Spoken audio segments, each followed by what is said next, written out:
सभी को नमस्ते। आज हम प्रश्न 11 के पार्ट 2 में लेंगे। उसमें कुछ सवाल बताए थे पहले पार्ट में। दूसरे में कुछ प्रमेय ले रहे हैं। जैसे एक प्रमेय लिया है हमने, आधारभूत समानुपाती प्रमेय, वेरी वेरी मोस्ट अपेक्षा दृष्टि से। प्रमेय नाम है, सिद्ध करो किसी त्रिभुज की एक भुजा के समांतर खींची गई एक रेखा त्रिभुज के शेष जो भुजाओं के प्रतिच्छेद करे तो दोनों भुजाओं के समान अनुपात में विभाजित करती है। क्या पूछ रहा है? किसी त्रिभुज की एक भुजा के समांतर, एक त्रिभुज लिया हमने, ले लिया त्रिभुज, किसी एक भुजा के समांतर खींची गई एक रेखा, एक भुजा यानी बीसी के समांतर हमने क्या खींचा, डी खींचा, तो शेष जो भुजाओं, शेष भुजाओं, तो शेष भुजाएं कौन कौन सी बच गई? शेष जो भुजाएं कौन सी? ए बी और ए सी को प्रतिच्छेद करें, माना कि डी ई पर प्रतिच्छेद करती है तो दोनों भुजाओं को समान अनुपात में विभाजित करती है। तो आपको सिद्ध क्या करना है कि ए डी बटा बी डी ए ई बटा इसी सिद्ध करना है। तो आपको क्या दिया हुआ था इसके अंदर? ए बी सी एक त्रिभुज है जिसमें डी समांतर बी सी दे दिया आपको। डी ई ए बी व ए सी को क्रम से डी व ई पर काटती है। सिद्ध क्या करना है? दोनों भुजाओं को समान अनुपात में विभाजित करती है। तो ए डी बटा बी डी और ए ई बटा ए सी, या ए डी अनुपात बी डी या ए ई अनुपात ए सी, ये आपको सिद्ध करना है। अब आप क्या करोगे कि इनके अंदर सिद्ध करना है ए डी बटा डी बी ए ई बटा ए सी। अब आपको क्या करना है कि डी समांतर इसके बीच दे रखा है, डायरेक्ट लिख नहीं सकते। तो आधारभूत समानुपाती प्रमेय क्या करने के लिए हमें किसकी जरूरत? त्रिभुज के किसी क्षेत्रफल की जरूरत पड़ेगी। तो हम क्या करेंगे कि एक जैसी ये आकृति बन गई, चतुर्भुज बन गई, और चतुर्भुज के विकर्ण को एक दूसरे से मिला देंगे, जिनसे इस प्रमेय को हम सिद्ध कर पाएंगे।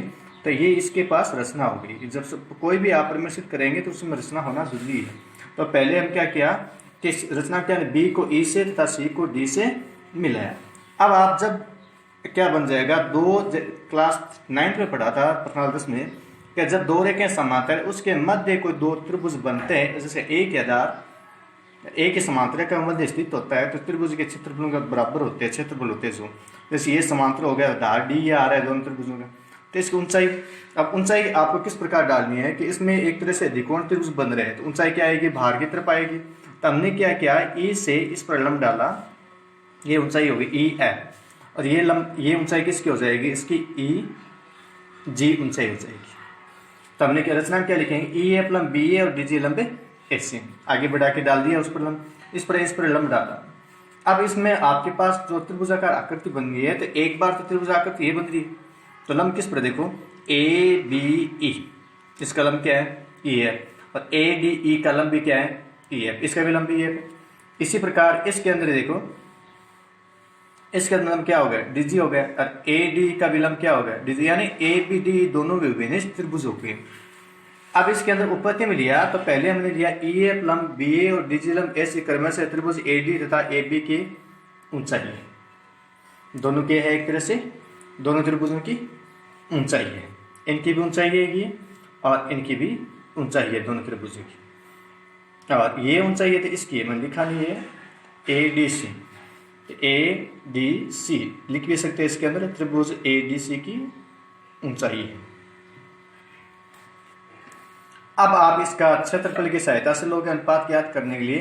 तो अनुपात ज्ञात करना है तो त्रिभुज के क्षेत्रफल अनुपात ज्ञात कर लोगे, त्रिभुज ए डी का क्षेत्रफल बट्टा त्रिभुज डी बी का क्षेत्रफल ए डी। तो इसके अंदर ये लाइन जाने पर दो त्रिभुज बन गए, एक तो बन गया आप ए डी भुजा चाहे ए डी की सहायता से ए डी बन गया इसके आधार की सहायता से, और इनके आधार सहायता से डी बी ई बन गया, ये वाला दो त्रिभुज बन गया इसके अंदर, एक ए डी ई बन गया, एक बी डी ई बन गया।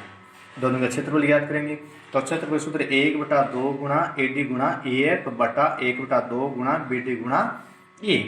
अब आपको पता है कि ऊंचाई दोनों की क्या दे रखी थी? ई एफ, इनकी भी ई एफ थी और इनकी भी क्या है? ऊंचाई बाहर की तरफ हो गया लंब, अधिकोण होने पर लंब बाहर की तरफ आता है, तो ये ई एफ हो गया, ई एफ से एफ कट गया, बचा गया ए डी बटा बी डी, समीकरण क्या मान लेंगे इसको?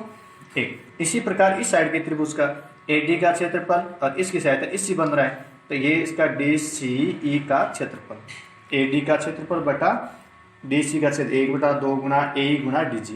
तो ए कहाँ से आया? देखो ए ई आधार हो गया और इस त्रिभुज का आधार इसी हो गया, ऊंचाई दोनों की एक ही है, तो डी सी डी कट गया, तो त्रिभुज ए आर ए डी का क्षेत्रफल डी सी का क्षेत्रफल क्या बचा? इस कैंसिल, तो बच गया आपके पास ए ई बटा इससे बच गया समीकरण 2। अब आपको पता है कि आपको अभी क्या बताया था कि डी ई बी का क्षेत्रफल और डी ई सी का क्षेत्रफल क्या होगा, बराबर होगा, कि दोनों समान आधार पर बने हैं, समान आधार डी पर बनाए और दोनों रेखाएं समांतर दे रखी। इस स्थिति में दोनों त्रिभुजों का क्षेत्रफल बराबर होता है। यदि उसका क्षेत्रफल आपके पास बराबर होगा तो दोनों का अनुपात भी क्या होगा, बराबर। तो समीकरण 1 व 2 से ये बराबर कैंसिल हो गए, तो बचा क्या इस साइड ए डी बटा बी डी बच गया और ए बटा ए सी बच गया। अतः ये आपको क्या करना था, सिद्ध करना था। मानते हैं आपके समझ आ गया होगा। ये देखो मैं पूरा बता दूं, स्क्रीनशॉट भी ले सकते हैं पूरे सवाल का आप। अगले प्रमेय हमने लिए हैं, सिद्ध करो कि एक अधिक कोण त्रिभुज, एक अधिक कोण त्रिभुज एबीसी जिसका कोण बी अधिकोण हो तो एडी लंब बीसी है, तो सिद्ध क्या करना है, AC स्क्वायर बराबर AB square plus BC square plus 2BC गुणा 2BC इंटू BD। ये आपको दिया हुआ है। इसमें क्या क्या कर रखा है आपको, एक अधिकोण त्रिभुज है और आपको ये सिद्ध करके, आप देखो इसका चित्र कैसे बनाएंगे हम। पहले क्या दे रखा है, त्रिभुज एक ABC अधिकोण त्रिभुज है। तो जब आप अधिकोण त्रिभुज बनाते हैं तो इस प्रकार बनाते हैं, कोण लगभग 90 से बड़ा आएगा, इनको इनसे मिलाओगे।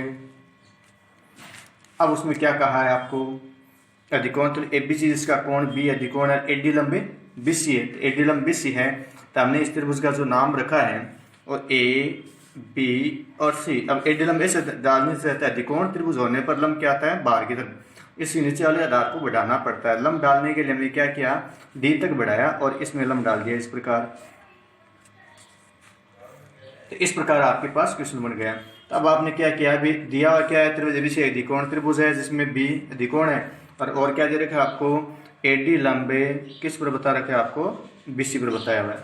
सिद्ध क्या करना है, लिख देंगे सिद्ध करना। अब इनके बाद रचना क्या की हमने, एडी लंबे बीसी, इसको आगे बढ़ाकर रचना में कर भी सकते हैं, नहीं दिया हुआ तो आपको सवाल में दिया हुआ है पहले से। अब इनके अंदर आप उत्पत्ति ली, तो उत्पत्ति के अंदर देखो समकोण त्रिभुज कितने बन गए, ADB बन गया, एक बनेगा ADC, दोनों त्रिभुज की सहायता लेंगे। तो ADB लिया पहले, त्रिभुज ADB में आप आए उस पर में लगाते हो, तब क्या लगाते हो, कर्ण स्क्वायर बराबर आधार स्क्वायर प्लस लंब स्क्वायर, यानी ये लगाते हो कर्ण स्क्वायर बराबर आधार स्क्वायर प्लस लंब स्क्वायर। तो कर्ण तो हो गया आपके पास AB, आधार हो गया BD और ये हो गया AD, तो AD square plus BD square या BD square plus AD square.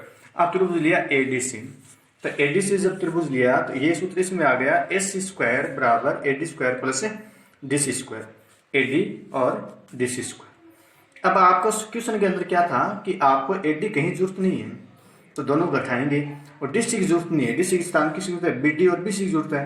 तो आपको पता है जो DC बनेगी वो क्या बनेगी, दोनों सहायता से बनेगी, BD प्लस BC। तो DC को हटा देंगे, DC के साथ BD प्लस BC लगा देंगे। अब BD प्लस BC को होल स्क्वायर हल करने के लिए फिर संख्या लगाते हैं, A square plus 2AB plus B square लगाते हैं।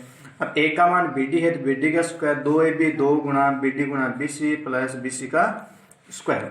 अब क्या किया हमने, AC स्क्वायर बराबर AD plus BD plus 2BD into BC plus BC square. अब समीकरण 2 में से A घटा दिया हमने, समीकरण 2 में से जब एक घटाया तो AC स्क्वायर माइनस आपके पास क्या आ जाएगा, यहाँ पर था AB स्क्वायर, बाएं में से बाएं और दाएं में से दाएं, इनको लिख लिया। इसके बाद इसके चिन्ह क्या हो जाएंगे, माइनस क्या हो जाएंगे, AD माइनस का और BD माइनस का। तो AD स्क्वायर से क्या चला गया, AD और BD से BD चला गया। AC स्क्वायर बराबर माइनस के AB पक्षांतरण कर देंगे, AB square plus BC square 2BD into BC, ये आपको सिद्ध करना था। इसी प्रकार यदि न्यून कोण हो तो न्यून कोण हो जो लंब तो अंदर की तरफ बन जाएगा, सेम टू सेम आ जाएगा। इसी तरह ज्यादा कोई अंतर नहीं है इस सवाल के अंदर। धन्यवाद सभी को, हो सकता है आपके में सभी समझ में आ गई होगी। अब इसके रिलेटेड कुछ सवाल ले रहे हैं जो आप आया था सुबह में, उसके रिलेटेड अब जैसे एक प्रमेय एक सवाल की तरह ये एक तरह से प्रमेय भी यही है। सिद्ध कीजिए यदि किसी त्रिभुज की एक भुजा का वर्ग अन्य दो भुजाओं के वर्गों के योग के बराबर हो। क्या दे रखा है, विलोम भी इसका। तो पहली भुजा का समूह कोण समकोण होता है। पहली भुजा का समूह कोण क्या होता है, समकोण। कहने का तात्पर्य क्या हो गया कि ये दे रखा है तो आपको क्या ज्ञात करना है, कोई भी त्रिभुज है वो एक समकोण त्रिभुज है, ये सिद्ध करके बताना है। तो आप क्या करोगे, एक किसी त्रिभुज की एक भुजा का वर्ग, एक त्रिभुज लिया हमने एबीसी ले लिया। अब आपको उसमें क्या करना है, त्रिभुज एबीसी में किसी एक भुजा क्या लिए एसी स्क्वायर, बड़ी भुजा बराबर किसके बराबर है, A B square plus B C square. सिद्ध क्या करना है, ए बी सी बराबर किसी एक भुजा का वर्ग, किसी एक भुजा ए सी स्क्वायर, ए स्क्वायर सामने कौन सा लिया हमने बी लिया है, तो बी क्या आना चाहिए 90 डिग्री आना चाहिए। अब भी रचना ही करने सीधा डायरेक्ट कोई कार्य कर नहीं सकते, तो इनके जैसे त्रिभुज की एक रचना और करेंगे। इसको सिद्ध करने के लिए हमने क्या रचना, एक अन्य त्रिभुज डी है इनके जैसा इनके जैसे सिद्ध करेंगे तो बीसी की जितना क्या खींचेंगे, ई एफ खींचेंगे। बीसी बराबर क्या लिया हमने, ई एफ लिया, और ए बी बराबर क्या लिया हमने, डी लिया। सेम टू सेम ले रहे हैं ना। डी एफ इस प्रकार बनाया कि डी बराबर क्या आ जाए आपके पास ए बी आ जाए, और इसके बाद क्या ए बराबर क्या आ जाए बीसी आ जाए, कोण ई बराबर क्या आ जाए 90 डिग्री बनाया। ए पर क्या बनाया 90 डिग्री, इसे किसी बराबर नहीं है। अब हमने उपपत्ति ली, उपपत्ति में क्या ली, या रचना या दिया, तो रचना में लेंगे त्रिभुज डी एफ एक समकोण त्रिभुज, इसमें कोण ई बराबर क्या मानना है आपने 90 डिग्री मानना है। अतः पाइथागोरस में क्या कहती है कि कर्ण स्क्वायर बराबर आधार स्क्वायर प्लस लंब स्क्वायर, कर्ण क्या आ जाएगा डी एफ, तो डी एफ का स्क्वायर बराबर डी ई का स्क्वायर प्लस ई एफ का square, D square plus E F का स्क्वायर। अब आपको पता है कि जो मान हमने यहाँ पर रखा है, तो डी का मान किसके बराबर हमने मान रखा था कि डी बराबर ए बी लिया हमने, तो डी का मान क्या होगा ए बी, और ई एफ का मान क्या हो जाएगा बी सी। अतः डी एफ बराबर A B square plus B C square. अब A B square plus B C square आप दिया हुआ था एक भुजा का वर्ग, इन दोनों के बराबर क्या आ जाएगा आपके पास ए सी, अतः डी एफ स्क्वायर बराबर ए सी स्क्वायर और डी ए बराबर ए सी। इस प्रकार त्रिभुज डी एफ और ए बी सी के अंदर ए बी बराबर डी और बी सी बराबर ई एफ, ए सी बराबर डी एफ, तीनों भुजाएं क्या हो गई बराबर हो गई। जब आपके पास तीनों भुजाएं बराबर हो गई, दोनों त्रिभुज क्या है माप में बराबर होने पर सर्वांग सम त्रिभुज होते हैं। तो ऐसे नियम से सर्वांग सम, और त्रिभुज यदि सर्वांग सम है भुजाओं से, तो इसके कोण भी सर्वांग सम में होते हैं। अतः कोण ई बराबर बी, और ई को 90 डिग्री माना, बी का मान भी 90 डिग्री, अतः सर्वांग सम त्रिभुज के संगत कोण बराबर होते हैं। अतः त्रिभुज एक समकोण त्रिभुज है। कहने का तात्पर्य क्या हुआ, किसी एक भुजा का वर्ग के समूह भुजा का कोण समकोण होता है। नेक्स्ट क्वेश्चन, आपको नेक्स्ट क्वेश्चन दिया हुआ है, किसी समबाहु त्रिभुज एबीसी की भुजा पर एक बिंदु डी इस प्रकार स्थित है, बी डी बराबर 1/3 BC, और सिद्ध करना आपको 9 AD स्क्वायर बराबर 7 AB स्क्वायर। आप पहले एक त्रिभुज लोगे, एबीसी एक त्रिभुज लिया, कैसा त्रिभुज समबाहु त्रिभुज। अब आपको कहा है कि बी डी बराबर 1/3 BC, तो डी इस प्रकार स्थित है, तो पूरी आधे बराबर नहीं देना, थोड़ा सा ऐसा है जो इसका तीसरा हिस्सा बराबर आ जाए। दिया होता त्रिभुज एक त्रिभुज है, बी डी बराबर 1/3 BC, सिद्ध करना है 9 AD स्क्वायर बराबर 7 AB स्क्वायर। आपको AD का स्क्वायर चाहिए, यानी कहने का तात्पर्य हो गया आपको पाइथागोरस प्रमेय लगानी पड़ेगी। प्रमेय के लिए समकोण चाहिए, तो आप ए से BC पर लंब सम विभाजन करोगे, ए ई लंब डाला BC पर, तो रचना में क्या लिखेंगे ए ई लंब BC। अब आपके पास दो त्रिभुज बन गए इसके अंदर, एक त्रिभुज इस प्रकार बन गया और एक ये बन गया, एक ये बन गया। तो आपको जिसके अंदर ये अंदर आ रहा है BD का मान दिया रहेगा, तो BD की साइड वाले दोनों त्रिभुज लेंगे। तो पहले AEB या ADE त्रिभुज दिया, तो ABC के अंदर उपपत्ति के अंदर क्या आएगा, ABC के अंदर क्या है, दोनों त्रिभुज समबाहु त्रिभुज है, तो तीनों भुजाएं बराबर है इसकी, तो AB बराबर BC बराबर क्या आ जाएगा इसके अंदर AC आ जाएगा। अब इसके अंदर क्या AE लंब है, BC आपको दे रखा है, और B बराबर AC, AE लंब BC दे रखा है, तो B और AC दोनों बराबर हो गए, BE और AC दोनों बराबर हो गए, और BC का क्या है ये आधे के बराबर होगा, किसके बराबर आधे के बराबर। अब इनके बाद आपके पास BD का मान 1/3 BC दे रखा है, BD का मान, किंतु B के दो भाग है, एक BD है एक DE है। D का मान कैसे आएगा, यदि BE में से हम BD को घटा देंगे तो DE का मान भी आ सकता है, तो BD बराबर 1/3 BC, और BE में से BD घटाएंगे तो B का मान था 1/2 BC, और BD का मान 1/3 BC। एलसीएम लिया तो 3 में से 2 जाए 1/6 BC, तो डी का मान क्या आ गया आपके पास 1/6 BC आ गया। अब कह सकते हम त्रिभुज AB के अंदर ABE के अंदर, तो ABE ये त्रिभुज बन गया इसके अंदर पूरा।